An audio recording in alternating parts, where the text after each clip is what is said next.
Well, I read in your diary on the internet, and I was wondering, have you been a bastard during the recording of this album? I hope I don't insult you. No, no. Not really. I've had a couple of moments. Okay. In my opinion. Okay, that's the way. That's well, why. No, I think the first album we were all really.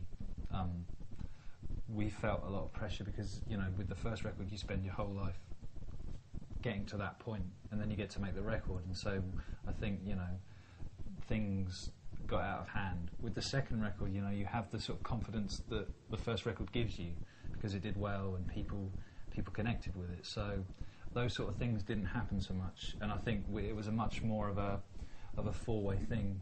It wasn't so much, I think Greg felt more able to share things with the rest of the band creatively than before, and I think that helped the process. Yeah, and it was kind of almost like an experiment on my behalf to say, okay, let's see where things go if you do. Let's see where you go if you do relax and you don't have to be involved in everything. So a little experiment to factor chaos into the day. Let there be an unknown element. Do you have an example, maybe, of a song, or maybe during recording which you would have done different? Things like say like Too Much in Your Life on the album ended up with this really long slow section at the end, and that was born out of we reached a certain point in the song, and rather than me saying right I need to go home and work on this some more and try and listen through ideas, we just threw ideas around, just completely open, and it wasn't the most logical thing to do, but I think it really works to just put a really slow harmonic section on the end. But that came out of just saying, it's often the case, all the good things seem to happen to us when we're not uptight or trying too hard.